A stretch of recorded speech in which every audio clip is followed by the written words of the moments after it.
Hello, magandang gabi po. Unbox lang natin 'tong nabili ko sa Shopee. Wireless switch siya. Bali, RF siya. 220 version. May kasama siyang user manual.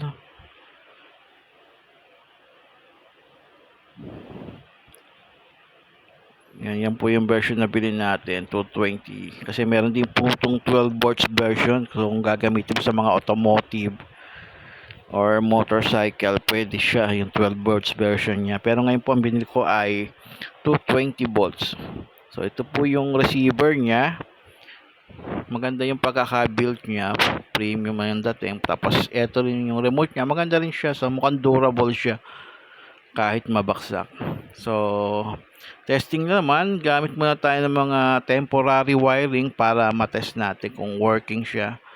So i-test natin mamaya kung okay siya sa malayo, malapit, or sa mas lalabas tayo ng bahay kung kaya pa rin niyang makapture yung on signal niya.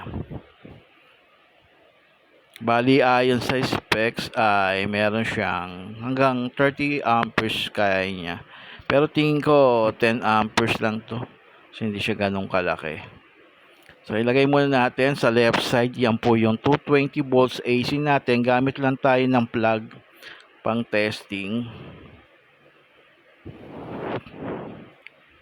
Kinakabit natin yung 220 supply niya. Tapos i-extension na, sasaksak lang natin sa extension mamaya. Okay, kabit po natin siya. Habang kinakabit natin ay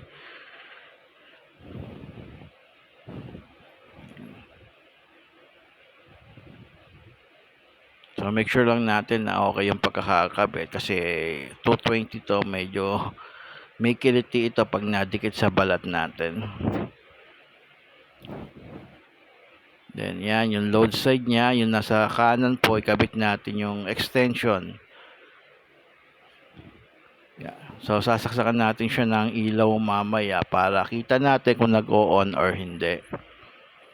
So first time ko lang mag-test ng ganito dahil plano ko siyang ilagay sa water pump.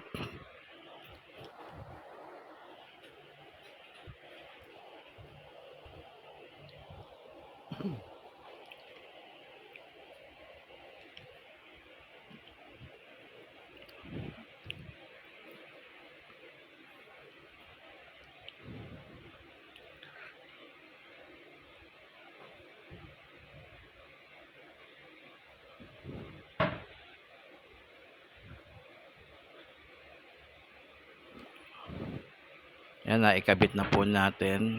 So kunin natin yung temporary load natin, ilaw po. So i-test muna natin to kung gumagana.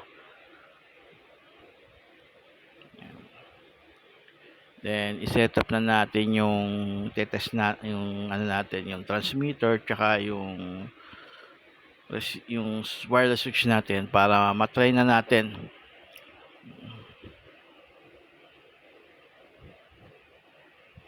So ulitin ko po yung left side niya, yung po yung input niya to 20 volts at yung nasa right niya, yan po ay yung load side niya. Madali naman siyang makita kasi properly labeled naman yung receiver.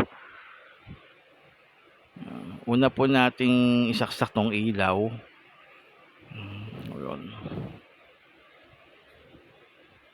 Then yung power na natin. Boom! Ay, yun wala. Tama. Yan. So, testing natin sa malapitan kung okay siya. Bago natin itest sa medyo may distansya. Yun, okay po siya. Na-testing natin. Layo po tayo. Punta po tayo sa second floor. So, yung para matest natin kung ano ba, may barrier na concrete, kung tatagos pa rin siya.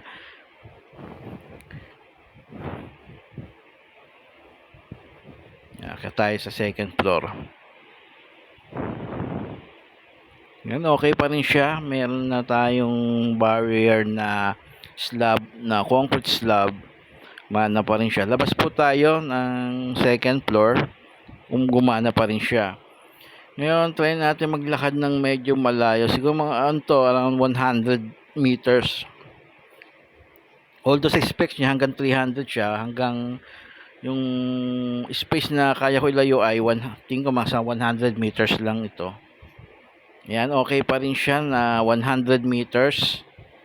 So, ano pa rin siya, responsive siya every time na i-on tsaka i-off. So, sa akin maganda siya kung may mga kailangan nyo ng mga wireless switch para makatipid sa wire. Tingin ko pwede siya. Kaya niya pa yung multiple switch. Nire-reprogram lang to. May mga tutorial naman kung paano yung kung multiple switch. Okay, salamat po na testing na po. Hanggang dito na lang po. Thank you po. Magandang gabi.